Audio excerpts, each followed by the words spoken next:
Welcome to Thinner Peace and Menopause and Beyond. This is Dr. Deb Butler, Master Life and Weight Coach, and as always, your coach.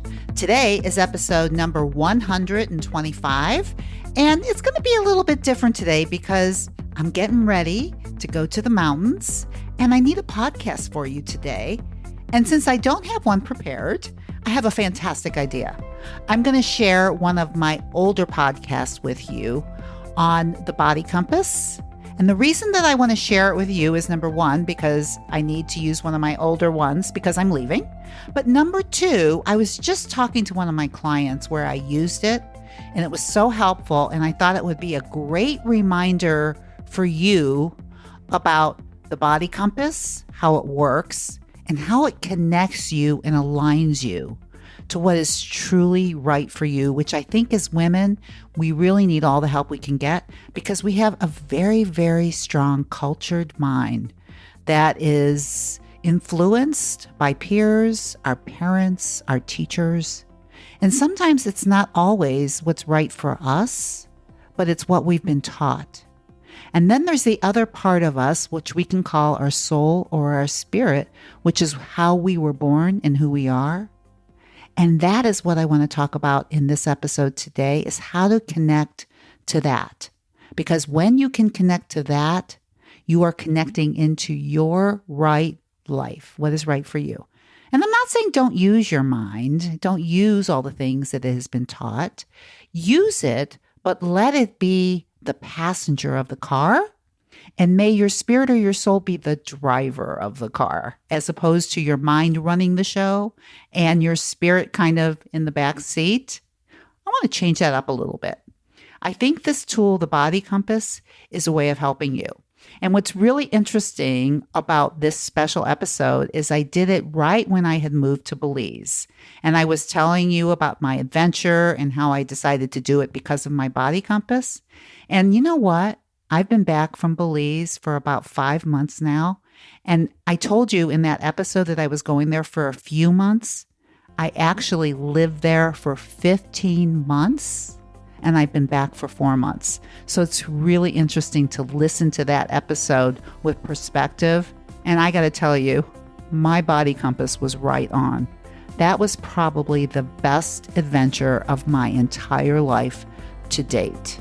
So I hope you enjoy this episode and you can learn how to use the body compass for you so that you can step more into your right life and to have more adventures. Enjoy.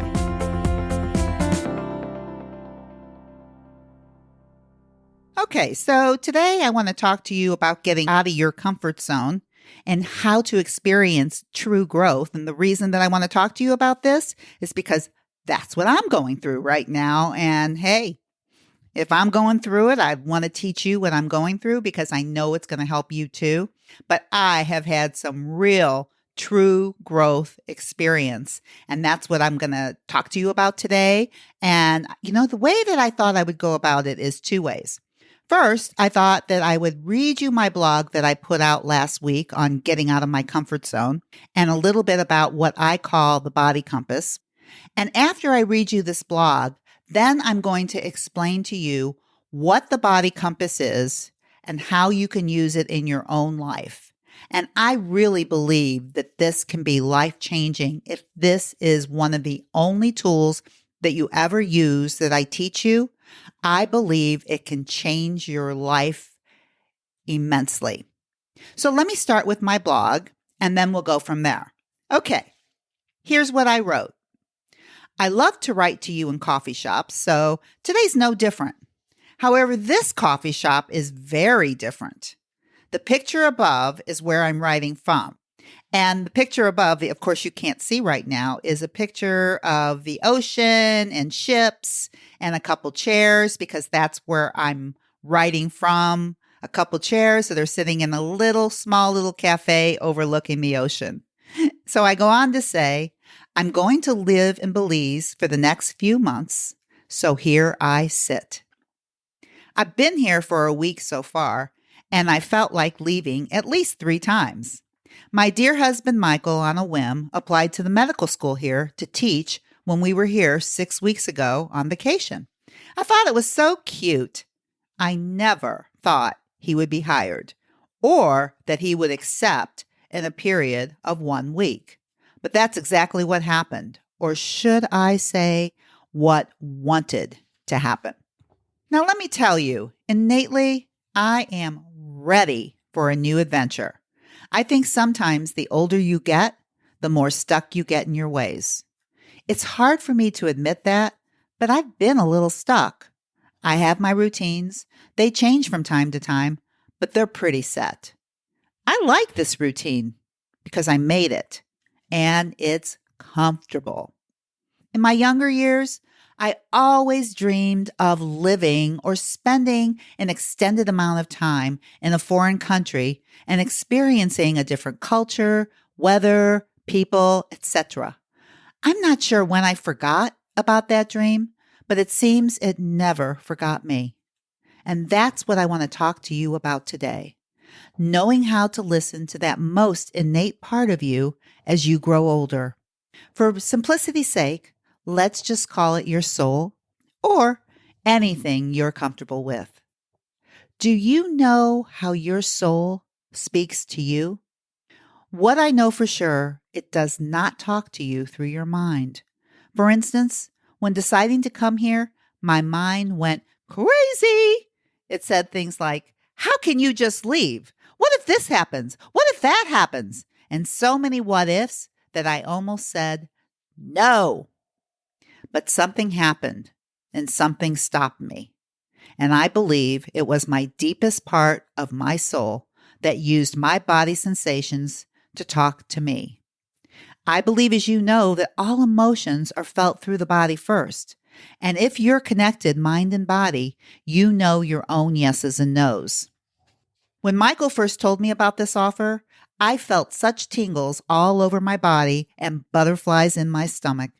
And that's how your body compass tells you what to do too.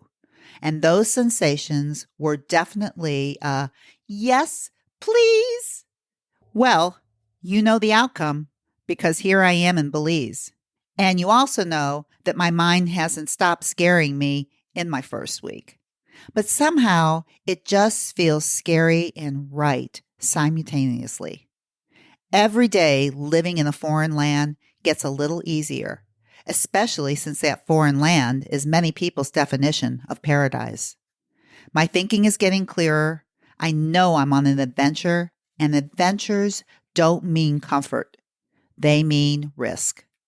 Growth comes from risk, not comfort, and I always want to be growing.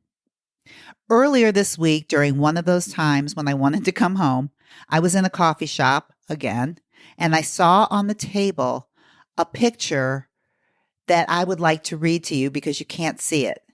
And what this picture said, it had a beautiful painting, and then it had fear on it. F period, E period, A period, R period. And it says, fear has two meanings. One is forget everything and run, or two, face everything and rise. The choice is yours. And this was during a time when I was ready to run. You could say that this picture found me when I needed the message most. The moral of today's story: learn to follow your heart or your soul. It will never lead you astray. I'm being led, and so are you. And the more aligned you become with your quote unquote essential self, the more peaceful you will feel in your body. And the more aligned you feel in your body, the less you will want to eat your emotions. It's the only way to a healthy, fit body and a great life. They kind of go together. Stay tuned. The adventure continues. So that's the blog that I wrote, and that gives you a pretty good idea of what my first week has been like on this adventure. I wanted to run and come home a lot, but really what I wanted is I wanted to rise to the occasion, which is really what I've done. And what I want to explain to you today and teach to you today is this concept of a body compass. Now, let me tell you what it is. It is these body sensations or emotions that you have inside your body that only you know what they are, and they're feelings. And you also have a lot of things that go on in your mind at the same time, which are not feelings. You know that they are thoughts. And thoughts, as we all know, are things that we make up in our mind. And many, many times they can be very scary and very, very negative. So when you're really trying to decide what is the right thing for you to do, sometimes you've got to get your mind out of the equation and just go with what I'm going to say for all practical purposes is your gut, right? And we all think about that as a lot of times people say, well, what do you really feel? Instead of what do you really think, what do you really feel? Now, a body compass gives you the opportunity to know what you're really feeling at any given time. So let me give you an example of how the body compass works. Now, when I teach it, I'll imagine that you're my client right now, and I'm going to tell you how we will go through this simple exercise.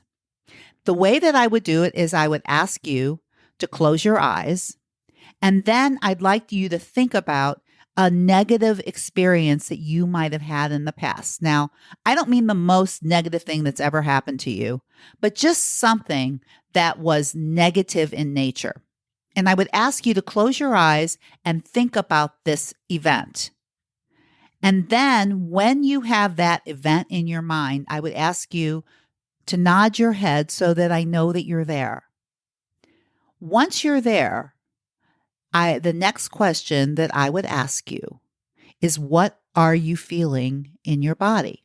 Now, this is a very interesting question because a lot of times when I say, what are you feeling? The first thing somebody will tell me is what they're thinking. Well, I was very sad, or it was terrible. But that's not what I'm asking you. I'm asking you what you're feeling in your body. So, for instance, for me, when I'm in a negative experience, the first thing that I'll feel in my body is I feel like I've been punched in my stomach.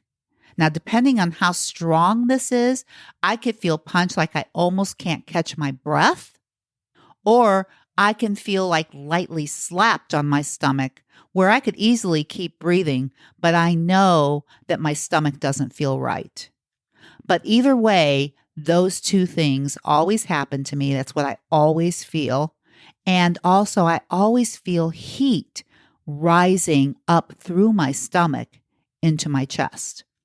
And when it's really negative, it can be really strong heat. If it's not as strong, it'll be kind of light, but I'll still feel it. And I've talked to you, with emotional hunger of going from a 0 to a negative 10, 10 being the worst you can feel. I would then ask you, how would you rate this feeling? So for instance, for me, if I feel like I've been punched in my stomach and I can hardly breathe, I would call that a negative 8. It's really strong, or a negative 9. Once you know that, then I want you to just let this experience go. Okay? So you let the negative experience go, and you've just told me, or I've just told you, what it felt like in my body. Now, for me, whenever I feel those kind of feelings in my body, I know that it is taking me away from what is going on in my life. Basically, it's a no. So if somebody asks me a question or they want me to do something and I get that punched stomach feeling, that's a no thank you. I don't want to do that. Now, my mind might come in and say, but they won't like you anymore, or what will they think of you? And you should do it. That's the mind telling you crazy things. That's what you don't listen to. Your gut reaction or your spiritual soul reaction is a no, because it comes through my stomach. For you, it could come through your legs. It could come through your head. Some people, they get really strong feelings in their head, like a headache when it's a no. Other people, it's in their chest or their throats start to close up. No's are different in every body, but every body has a feeling. And that's what I want you to start getting accustomed to. Many people who have not been living in their bodies are not aware of how their bodies feel anytime, which is the same problem even with physical hunger, is they don't even feel their hunger. So as I've explained to you in the beginning of the emotional hunger scale, this is kind of the continuation of it, is when you feel those negative feelings or vibrations in your body, it is your spirit saying, no, thank you. And it'll either be a very strong feeling like a -8 or a -9, or it'll be a lighter negative feeling like a -2. And remember, the better you get at listening to your body, the less that you have to hear it really screaming, because it'll usually start out slow and low and rev up as time goes on. And then, of course, sometimes there are some things that happen in life that immediately is very, very strong. You need to train yourself to listen to those, because all no's will come from your body first. Does that make sense to you? Okay, so now that we're on the negative, let's go to the good part, the positive, the yeses. Okay, so the next thing that I would have you do if I was having you experience the body compass is I would have you'd be sitting here with me right now. I would have you close your eyes, and I would ask you to please go to the most positive thing that's ever happened to you in your life. And you could go to the most positive. There's no problem there. And I would wait until you found that experience inside yourself. And once you're there, I would have you nod your head so I would know that you're there. And then I would ask you the exact same question. What are you feeling in your body? Okay? So I give you a little bit of time to start feeling it. And I will tell you that there are some people that feel nothing. And that's perfectly okay. Many of you have trained yourself for so long to only be in your head that you don't feel your body. So don't get upset with yourself. Just know, wow, it's been a long time since I've been in touch with my body. And that's okay. You can start working on it. And as soon as you start wanting to pay attention to what's going on in your body with emotions and feelings, you'll start feeling them. I guarantee you. So let me tell you how it worked for me. So if I go to one of my most positive experiences, what I feel is I start feeling tingles, especially in my arms, almost like chills. And when it's a really strong sensation, I will have goosebumps. It's always a yes. And then I also feel physical sensations in my stomach. Again, my stomach is like where everything lands. Except this time in my stomach, the only way I can explain it is it feels like butterflies in my stomach. It's like tingles in my stomach. When they're really strong, it's almost like I feel like I could start skipping. I almost can't stay on the ground. That is what a yes feels like in my body. And that's my body compass saying, yes, please. I want you to do that. Now, the thing about the body compass, or how I think your spirit speaks to you, is your mind might step in like mine did in Belize and say, you're gonna what? You're going to Belize? I don't think so. How can you leave so fast? What if this happens? What if that happens? What if you can't do this? What if something happens? Blah, blah, blah. I mean, so many what ifs that if I would be up in my head, like I said in my blog, I would have said, I can't do it. And I would have avoided this adventure. But because I am trained, well, I won't say trained, but I'm pretty trained to be aware of these body sensations. I knew from the moment that Michael mentioned this to me is that this was a big yes. And also a lot of fear going along right with it, just like I told you in my blog. But those tingles and those butterflies, they were as clear as a bell and they were strong. And that is exactly why I am here in Belize right now, is because I used my body compass. And the first week, like I said, not so easy. Second week, I'm starting to feel my body tingles again and my stomach is starting to really get excited. Those little butterflies, everything's starting to settle down, right? Because there are things you have to go through. When you're on an adventure, when somebody says, do you want to go on an adventure, and you get really, really excited, and then you get on the adventure, and there are a lot of things that happen that take a little bit of time and effort. Like I said in my first podcast, like last week, oh my gosh, how do I get on the internet? How do I get a phone? How do I do this? How do I find a place to stay? What if I don't? But it's been a week. It's all worked out. I knew I could do this. And that's how I want you to know, is that first reaction that you feel in your body is either a yes or a no. It is your body compass. It is your GPS to your right life. Now, I could explain a lot about this stuff, and I know you have a lot of questions. But for now, I want you to start working on your own body compass. What are your yeses in your body, and what are your nos? I just want you to get familiar with them for the next week. That is your homework. What is your body compass? How do you know when your body says yes? And how do you know when your body says no? And for now, as I start to end this podcast, I just want you to really be aware of your body compass for this week and really learn the difference between what your mind says, which are all thoughts, usually negative, especially when it comes to something new, like an adventure, and decide what you're going to pay attention to. And I would start with something really little. As I'm thinking about that, that is a really good idea. If you want to practice with your body compass, do it with a restaurant. When somebody says, hey, do you want to go to this restaurant? I say that because I go to restaurants a lot and I'm really particular about the restaurants that I like to go to. If somebody asks you to go to a restaurant and you're used to saying yes when you mean no, I want you to just pay attention to what your body is actually telling you and to see if you can note the difference in sensations between some place where you want to go and some place where you don't want to go.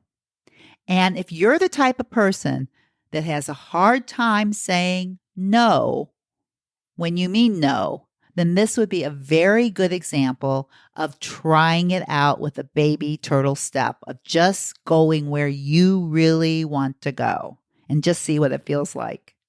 Will you try it for me?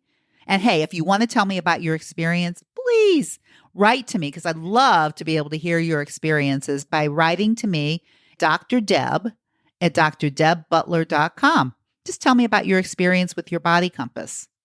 Will you do that? So listen, until next week, I want you to be very, very kind to yourself. Find an adventure, listen to your body, and I'll see you next week. Bye-bye.